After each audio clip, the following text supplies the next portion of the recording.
네, 반갑습니다. 안녕하십니까? 네, 안녕하세요, 스님. 예, 오늘 3월 28일, 토요일, 불교 심리학, 오늘, 개론입니다. 불교 심리학 개론, 예, 첫째 강의 시간입니다. 우리가 지난 그 학기 동안, 예, 행복한 불교 공부하고, 그리고, 반야심경 공부를 했지요. 네, 그래서 이번 학기에는 불교 심리학과 시간이 좀 나면은 현대 심리학도 조금 함께 다루려고 생각합니다. 그래서 이번 예, 기간 동안에 열심히 해서 불교 심리학이 뭔지 또 그러고 앞으로 불교 생활 상담사를 위해서는 이 불교 심리학을 배우는 것이 아주 가장 강력하고 효과적인 그런 어떤 도구가 되겠습니다. 그래서 사람들을 상담하고 할 때에 또 자신의 마음을 얘기할 때도 불교 심리학이 매우 도움이 됩니다. 자, 그러면은 맨 첫 번 그 13페이지 한번 펴보세요. 예, 제1강에 불교 심리학의 이해가 나옵니다. 그래서 뭐 불교 심리학에 서 도대체 불교 심리학이 딱딱한 것이다 이렇게 생각하고 오늘 하지 마시고 심리학이라는 것은 보통 우리가 말할 때 마음의 도리를 이렇게 깨우쳐주는, 깨우쳐주는 그런 학문이라고 볼 수 있습니다. 학문이다. 마음의 도리를 그렇죠? 예, 마음의 도리를 깨우쳐주는 가르침이 우리가 불교인데 이 마음의 심리라는 것도 마찬가지로 심리는 마음의 이치를 심리랍니다. 마음 심자 리자는 이치할 때 있죠. 마음의 이치다 말이죠. 마음, 그래서 마음을 또 우리가 보통 보면 뭐냐 하면은 마음을 아는 것이라 그래요. 네, 그래서 마음을 아는 것이라 해서 마음을 마음 알식자라 써가지고 알식 보통 마음을 식이라 한다. 식 사람들 식, 식. 그래서 불교에서는 그것을 유식이라는 말을 써서 오로지 유자 알식에서 오직 식이다. 오직, 오직 식이다. 이 예, 세상 만사는 모든 것이 마음으로 이루어져 있다. 이렇게 본 겁니다. 예, 그래서 이제 그런데 오늘날 서양에서는 그 심리학이란 그 학문이 나와가지고 주로 생물체의 의식적 작용, 도대체 어떻게 의식이 일어나는 건지 하는 의식적 작용하고 현상에 대해서 이렇게 연구하는 그런 학문을 말합니다. 그리고 불교 초기 경전에서는 그 마음이라는 것은 하나의 그 오온 중에 하나로 보는 겁니다. 오온. 오, 오온이라는 것은 색, 수상 행식이라고 했지요. 예, 예, 색은 물질이고 수상 행식은 마음이라고 합니다. 그래서 마음의 구조가 수, 상, 행식. 수는 느낌이고 그 다음에 상은 그 느낌에 따라서 일어나는 생각을 말합니다. 그리고 행은 의지작용을 말합니다. 내가 뭘 해야 되겠다는 의지작용을 말합니다. 그리고 식은 그것을 전체적으로 받아들이는 알식자를 이렇게 말합니다. 전체적으로 전체적으로 받아들이는 의식작용을 말하죠. 자, 그러면은 이 마음의 실체에 대해서 공부를 하겠습니다. 예, 마음의 실체. 마음은 이 물질이 아니라서 색이 아니지요. 네, 색은 물질이고 마음은 물질이 아닙니다. 그냥 마음일 뿐입니다. 그래서 이 마음은 아는 것이라 그랬는데 네, 이것은 물질이 아니기 때문에 형체가 없습니다. 음, 그래서 이 마음은 조건에 따라서 마음이 이런 모양이 되기도 하고 저런 모양이 되기도 합니다. 어떨 때는 마음이 기분이 좋다, 어떨 때는 기분이 나쁘다. 또는 그는 어떤 수에 따라서 바뀌었죠. 수. 예, 바뀌었기도 하고 마음이 어떨 때는 하늘을 쳐다보면 마음이 하늘에 가 있기도 하고, 땅을 쳐다보면 땅에 가 있기도 하고, 나무도 될 수 있고, 우리가 보는 데 따라서 마음이 다 그 갑니다. 그러니까 우리의 감각기관인 6가지 감각기관이 있지요. 예, 6가지 감각기관이 안, 이, 비, 설, 신, 의. 안은 눈이지요. 예. 귀는 이고, 설은 혀, 그 다음에 신은 몸. 그게 안이 비설 신의. 그 비는 코라 코지요. 그러니까 그 감각기관들이 어떤 대상을 볼 때, 대상은 색성 향미 촉법입니다. 색은 소리가 있고, 그러니까 소리가 들리면 그 마음이 소리가 있는 거예요. 그러니까 차 소리가 들리면 차 소리가 있고, 그 다음에 스님 지금 강의하는 소리를 들으면 강의하는 소리에 마음이가 있고, 어쨌든 모든 것은, 마음이라는 것은 어디서 일어나는 거 하니 6가지 감각기관과 6가지의 대상이 만나면 거기에서 마음이 생기기 때문에, 마음이라는 것은 항상 변할 수밖에 없습니다. 그렇겠죠? 네. 마음은 계속 대상에 따라서, 내 생각에 따라 가지고 계속 변합니다. 그래서 마음이 하늘이 될 수도 있고, 땅도 될 수도 있고, 또 나무를 보면 나무가 될 수도 있고, 해를 쳐다보면 해가 되고, 달을 쳐다보면 달이 되는 거예요. 그 마음은 즐거울 수도 있고, 마음이 슬플 수도 있고, 괴로울 수도 있고, 덤덤할 수도 있고, 또 마음은 어리석을 수도 있고, 네. 또 지혜로울 수도 있습니다. 그래서 이 마음은 보고, 듣고, 냄새 맡고, 맛보고, 접촉하고, 이 생각하는 것이 그 생각한 것에 따라서 다 다르게 나타납니다. 그래서 마음이 정해져 있지 않지요. 네. 예, 그래서 마음은 매 순간, 이걸 하나 적어놓으면 좋겠네요. 마음이라는 것은 책이 없는 겁니다. 마음은 매 순간, 매 순간 예, 조건에 따라 변한다. 조건에 따라 변한다. 예, 예, 마음은 매 순간 조건에 따라 변하는 것이다. 변한다. 이것이 마음의 실체다. 예, 오늘은 마음의 실체에 대해서 말씀드리겠습니다. 예. 마음의 실체라는 것은 매 순간 조건에 따라 변하는 것입니다. 예. 예, 그래서 그것은 마음은 있지만은 적어놓으세요. 마음은 있지만은 마음에 있지만 나의 마음이 아니다. 나의 것이 아니다는 거예요. 예. 자, 그래서 그런 그 마음의 실체를 얘기를 했습니다. 그리고 14페이지. 자, 심리란 것은 14페이지 맨 위에 예. 마음의 움직임을 말하며 의식 상태와 거의 표출된 행동을 말합니다. 정신이란 것은 마음이나 생각을 말하며 생각을 말하고. 나아가 의식, 즉 알아차림 말합니다. 줄거에서 알아차림. 예. 불교에서는 알아차림이라 그래요. 예. 그래서 불교에서는 일체 제법을 마음과 물질로 나누었을 때 주로 마음작용을 총칭하여 신법이라 했다.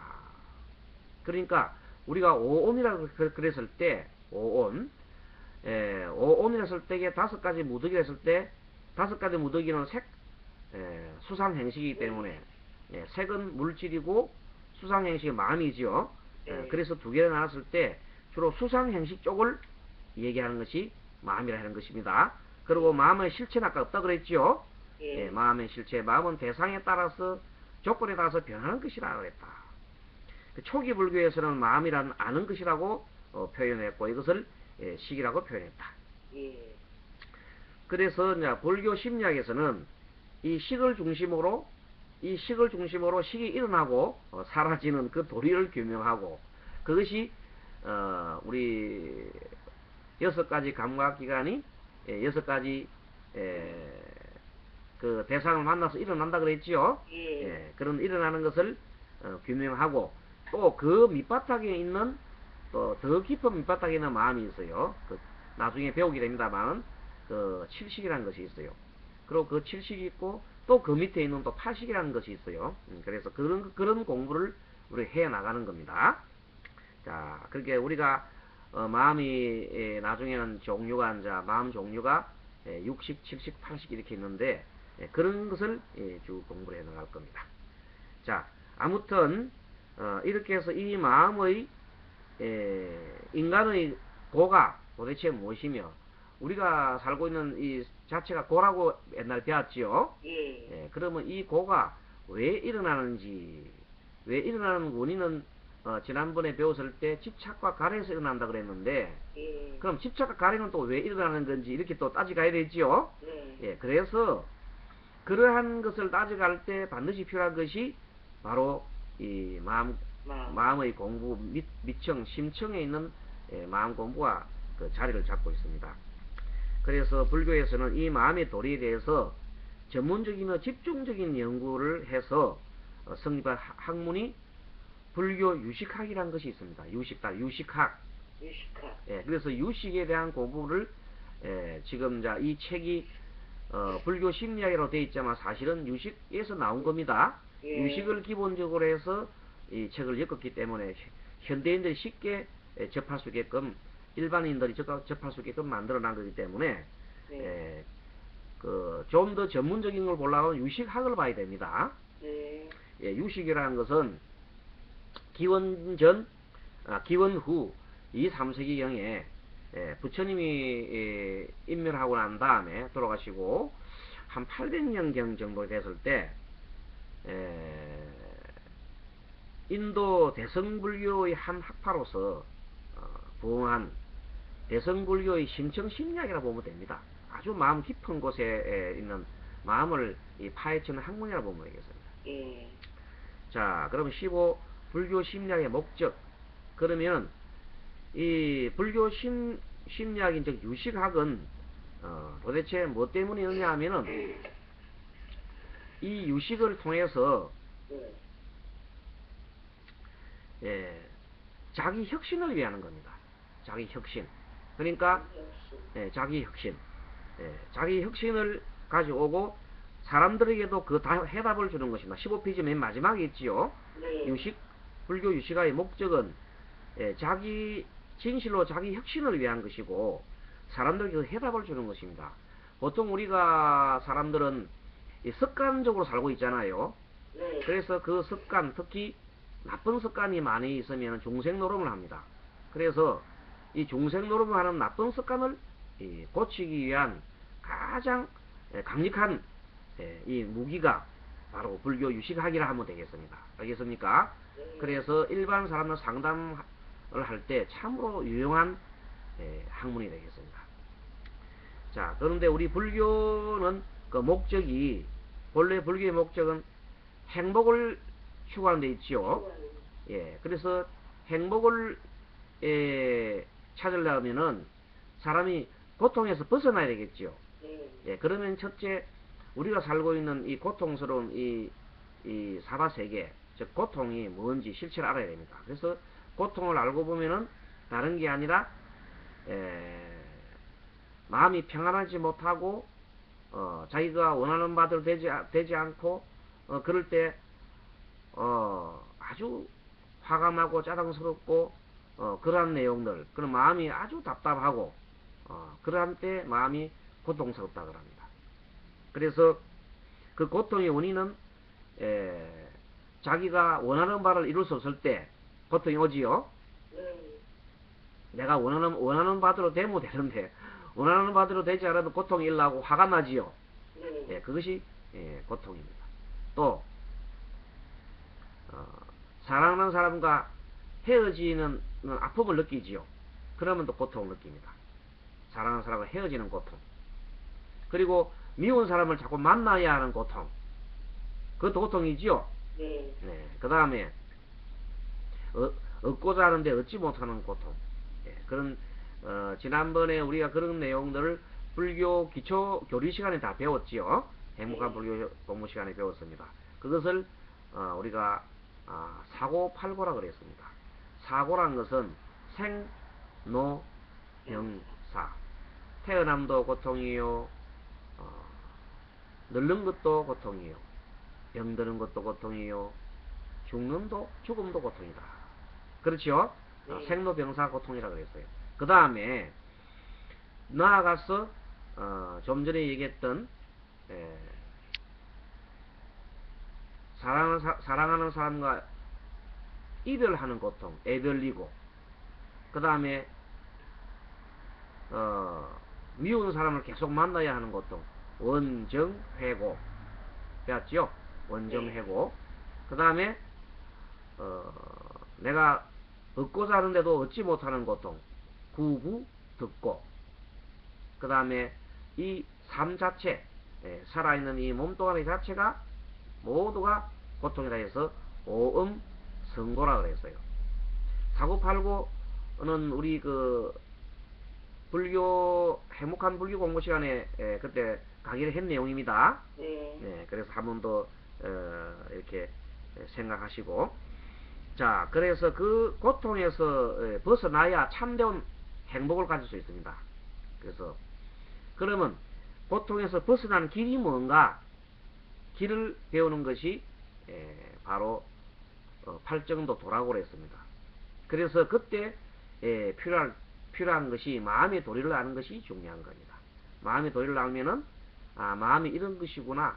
아까 지금 마음이 실체가 있다 없어요? 없다고 그랬어요. 있다고 그랬어요. 마음이 실체가 없다고 그랬잖아요. 마음의 실체가 예. 대상 따라서 자꾸 변한다 그랬잖아요. 조건에 따라서. 그러니까 마음의 실체가 없지. 예. 그래서 마음의 실체가 없는 것이다. 마음의 그 내용은 계속 변하는, 매 순간 변한다 그랬지요. 그래서 아까 분명하게 마음은 매 순간 조건에 따라 변하는 것이기 때문에 마음은 실체가 없다 그렇게 적어놔요. 마음은 실체가 없다. 없습니다. 조건에 따라 변하기 때문에 마음이 실체가 없어요. 그래서 마음은 있지만은 내 마음이 아니다고, 내 마음도 아니다 그랬죠. 그래서 내 마음이 아닌 것을 붙들고 있으면 바보지요. 그런데도 사람들이 자기 마음을 붙들고 울고불고 하잖아요. 그래서 사람들 어리석다는 겁니다. 제 마음이 언제라도 그 마음이 항상 언제가 바뀌거든요. 그런데 그 마음이 영원할 줄 알고 계속 과거에 대해서 집착하고 고통하는 겁니다. 그래서 그러한 자기의 마음의 상태를 확실히 알아야 된다. 자, 그리고 자신을 잘 알고 자신의 허상을 볼 수 있어야 된다. 그러니까 여기서 이제 불교 신앙의 첫째 목표는 나라고 하는 것도 실체가 없는 것입니다. 그래서 그 실체가 없는 것을 이 불교 신앙을 통해서 확실하게 또 규명을 합니다. 확실하게 규명을 하고, 이래서 정말 마음에는 실체가 없는 것이구나, 마음의 허상이구나 하는 것을 깨닫게 하는 겁니다. 그래서 마음이 허상인 것을 확실히 깨달아야 마음에 대해 집착을 하지 않고 마음은 조건 따라 일어나고 조건 따라 사라지는 것이라는 것을 분명히 아까 지게 배웠지요. 자, 그 다음에 세 번째, 현대 심층 심리학과 불교 유실학의 관계를 보겠습니다. 심리학이라는 것은 마음의 이치를 연구하는 학문이라고 그랬는데, 심리학 중에서도 최근세에 보면 프로이드라는 사람이 프로이드의 잠재의식 그 내용에 대해서는 프로이드가 연구를 했습니다. 잠재의식에 대해서. 심층심리학이죠.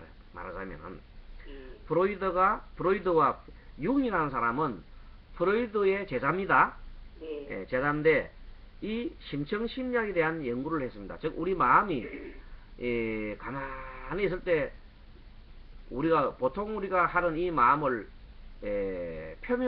표면의식이라 해요. 표면의식. 따라 표면의식. 표면적으로 이래 하는 생각이 표면의식이라 그래요. 근데 이 두 사람이, 특히 프로이드가 이렇게 꿈의 분석이라는 것을 통해서 우리 잠재의식이라는 그 얘기를 참 많이 했어요.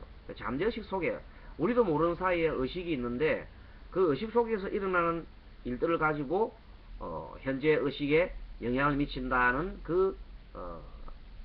그것을 증명을 하고 또 연구를 했습니다. 그래서 프로이드는 원래가 의사인데 정신과 의사입니다. 독일에 있는 정신과 의사인데 늘 환자들을 이렇게 마음을, 소위 말해서 이제 정신이 좀 이상한 사람들이죠.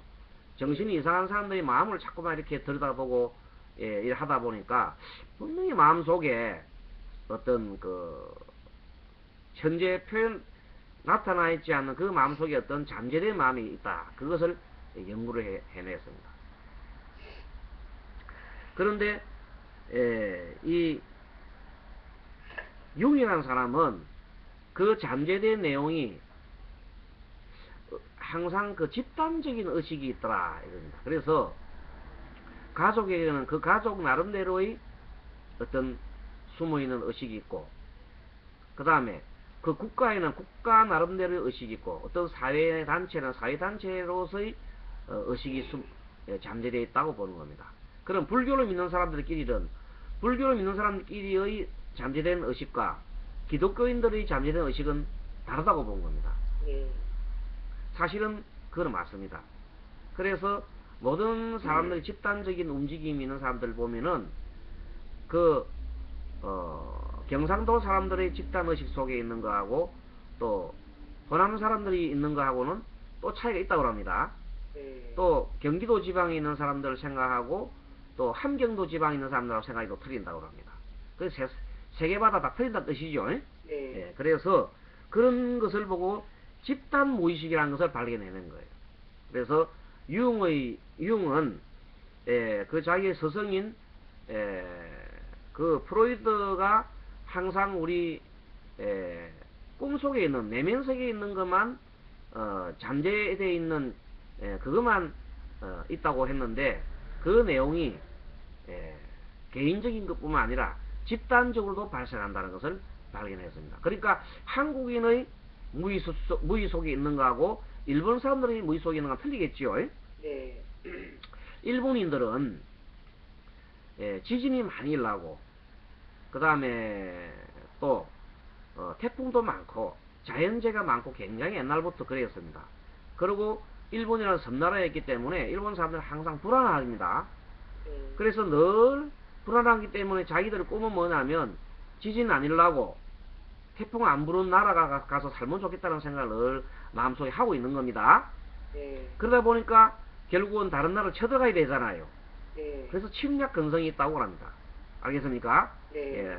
일본 사람들의 밑바탕에는 다른 나라를 쳐들어가야 되겠다, 여기서는 못 살겠다, 불안하다는 그런 불안 심리가 내재되어 있다고 합니다. 또 중국 사람들은 보면은 자기들이 세상의 중심이라는 생각을 갖고 있지요. 그래서 중화 사상을 갖고 있는 거예요. 또 한국 사람들을 보면은 반도기질 있잖아요. 반도기질. 그러니까 그것이 또 좋은 점도 있지만 또 나쁜 점도 있을 수 있고, 아무튼 이런 여러 가지 지형적이나 또는 나라의 역사적으로 봐서 그 사람들 마음속에 흐르는 집단의식이 있다. 한국인들의 집단의식 속에는 많이 남아있는 것이 무라는 것이다. 무가 뭐냐면 무당끼예요.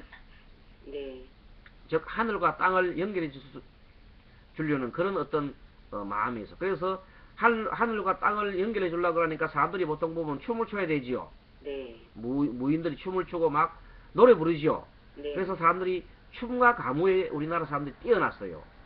그래서 우리 노래방이 전 세계적으로 이렇게 많은 데가 없습니다.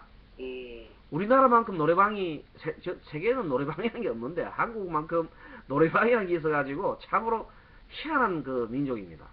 노래방이 이렇게 많은 나라가 세상에 없어요. 그러니까 틈만 나면 한국 사람들은 가서 노래 부르고 노는 걸 좋아합니다. 그래서 우리나라 사람들 옛날부터 예로부터 백이민족이라 흰옷을 입고 가무를 즐겼다 하는 거예요. 우리나라 사람들이 참으로 낙천적인 그런 사람이라고 해서요. 아마 그런 심리가 있어서 그런지 우리 마음속에 그 무적인 기질이 많이 있습니다. 그리고 마음속으로 늘 하늘을 찾는 경천사상이 있어요. 그래서 기독교가 번성한 이유는 원래 기독교가 우리 한국의 특징과 어떻게 잘 맞아떨어진다 하면 한국 사람들이 원래 하느님을 좋아했잖아요. 원래 늘 물 떠놓고 빌었지요. 하느님이라고 빌었는데, 그렇게 막 빌었는데 그 하느님은, 우리나라의 하느님은 칠성님이시여. 칠성님. 하늘에는 별이죠. 별 칠성님이고 북두칠성님이 그렇게 빌었는데, 서양에서 와가지고 서양 사람들은 그 종교가 기독교인 사람들이 그 여호와라는 하느님 아닙니까? 네. 그 여호와라는 하느님을 우리나라에서 여호와라는 말을 잘 안 쓰지요. 네. 여호와라는 말을 지워버립니다. 지우고 그냥 하느님만 붙였습니다. 왜? 여호와라 붙여보면 아무래도 서양 냄새 나잖아, 그죠? 네. 그러니까 요즘 우리 한국 사람 그 기독교인들이 여호와라는 말을 반드시 써야 되는데, 여호와 하느님 이렇게 해야 되는데, 그걸 지워버리고 그냥 우리나라 고래에 있는 하느님을 쓱 갖다 붙여버렸습니다. 그래가지고 우리나라의 하느님을 상표 도용해버렸어요. 사실 그 잘 봤습니다. 상표 도용한 겁니다. 한국 사람들 당행해서도 당한 줄도 모르고 삽니다. 본래 우리 하느님은 단군 하느님이죠. 예. 예, 단군 하느님이에요. 단군 하느님이 단군 그 전에 환인이라는 분이 계셨고, 환인 밑에 환인 천재, 환인이라는 하느님 계셨고, 환웅이 있고, 그 밑에 단군이 있어요. 이렇게. 그리고 환웅이 한 사람이 있는 게 아니라 여러 대가 걸쳐가 있었고, 단군도 마찬가지고. 그래서 우리나라의 조상님들이 하느님이라고 본 겁니다. 그런 우리 민족인데, 그런 민족이 그런 하느님을 다 이제 버리뿌리고 유대인 하느님을 섬겨요. 네. 예, 그러면서도 좋다고 지금 막 할렐루야 하고 난리 났어요. 그렇게 난리 났다고. 단군 하느님 안 모시고 그 할렐루야 하느님을 유대교 하느님이에요. 이게 유대교의 민족의 하느님을 좋다고 믿고 있는 겁니다. 어찌 보면 좀 아이러니한 얘기입니다. 네. 한국 사람들이 자기 조상은 모르고 참으로 어쩌면 어리석은 민족일 수도 있어요. 한국 사람들. 어쩌면은 한국 사람들이 원래 하느님을 좋아하다 보니까 그렇게 지금 오도된 하느님이 들어와가지고 우리나라 세상에 판을 치고 있습니다. 물론 그 기독교 하느님 중에 그 중에서 구약에 나오는 하느님은 좀 분노의 하느님이고 징벌 하느님이 상당히 그 역할을 많이 하는데, 그것을 극복하기 위해서 나타난 분이 참 세계의 성인이신 예수 그리스도입니다. 예수 그리스도는 그런 하느님을 믿지 않았습니다. 자비로운 하나님, 만 세상을 똑같이 평등하게 생각하는 하나님을 믿었습니다. 그 마음이 다 바로 부처 마음이요. 그런 마음을 믿었는데, 그것은 보살 마음인데, 지금의 기독교인들은 그 보살 마음으로부터 너무나 멀리 떨어져 갔습니다. 차별하고 시기하고 질투하고 분노하는 그런 사람으로 변해버렸습니다. 그래서 그런 의미에서 그네들이 회개를 해야 됩니다. 회개할 때 뭘 회개하냐면, 하느님을 믿지 않은 사람을 회개하는 게 아니라 탐진치 어리석음의 산독에 물들어서 세상 사람들을 미워하고 질투하고 시기하는 그런 마음을 버려야 됩니다. 차별하는 마음을 버려야 됩니다. 그런 의미를 하지 않았던 그네들은 회개해야 됩니다. 그것이 정말로 진정한 회개입니다. 아시겠습니까? 네. 예, 그렇게 바르게 알아야 되지, 너무나 편협한 생각, 내 아니면 안 된다는 생각, 우리 종교만이 최고라는 생각은 너무나 어리석은 생각입니다. 자, 이렇게 해서 우리는 현대 심청심리학과 불교 유식학을 공부하는데, 현대 심청심리학은 그 근저가 가장 그 아버지가 프로이드가 있고, 프로이드 밑에 융이라는 사람이 있다. 이 정도는 알아야 됩니다. 네. 자, 융의 집단심리 따라했습니다. 융의 집단심리, 유의 집단심리. 그 다음에 집단심리, 집단무의식입니다. 그리고 프로이드는 잠재의식. 잠재의식. 프로이드는 잠재의식을 상당히 많이 강조했습니다. 그래서 현대 심청심리학은 마음의 구조와 기능에 대하여 많은 설명을 지금 하고 있습니다만은, 이 현대 심리학보다도 한 2000년이나 앞서는 대성불교의 유가행파란 그 학파 중에 불교 유식학이 있습니다. 이 유식학은 명상적인 체험을 통해서, 그동안에 명상적인 체험을 통해서요, 그래서 굉장히 깊이까지 축적이 되어 있습니다. 그러니까 그 명상적으로 축적되어 있는 이 유식의 깊이는 그 프로이드라든지 또는 융이 얘기한 거하고는 차원이 다릅니다. 그러니까 프로이드나 융이 얘기한 것은 비교하자면은 유치원 수준이다 이 말입니다. 알겠습니까? 네. 유치원 정도의 수준이라면은 우리 불교 유식학에서 나오는 그 불교의 심리, 깊은 심리라는 것은 대학원 수준과도 그보다 더 높은 박사 정도의 차이만큼이나 그렇게 차이가 나는 겁니다. 불교 유식은 일체 유심조라. 모든 것은 마음으로 이루어진다. 그래서 만법 유식이라. 만법 유식이다. 이렇게 얘기합니다. 만법이랄 때 이때 법은 일체를 말합니다. 네. 일체를 유식이다. 그리고 스님이 지난번 강의 시간에 한번 얘기했는데 일체란 것은 육근과 육경이 만나서 육식이 일어나는 그것을 18개라 그래요. 18개. 자, 육근과 육식이 만나면 12처라 그러는데 그것을 12개라 그런다면은 거기다가 육식까지 일어나면 육근과 육경이 만나서 육식이 일어나면 666 해가지고 18 되지요. 예, 그래서 그것을 18개 그것을 일체라 그래. 일체.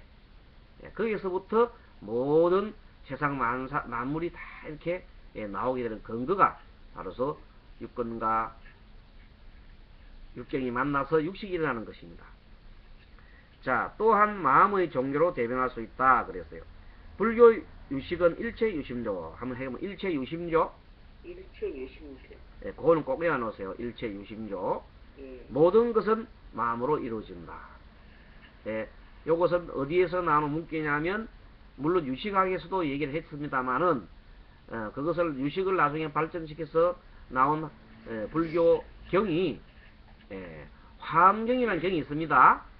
이 화엄경에 일체 유심조라는 그런 말을 잘 쓰고 있습니다. 일체 유심조는 유식에서 나온 말인데 화엄에서 쓴다. 유식은 불교의 예전 고전 심리학이라 보면 되겠습니다. 자, 그래서 이 마음의 종교로 대변할 수 있을 만큼 존재와 인식의 작용에 정교한 체계를 내용으로 되어 있다.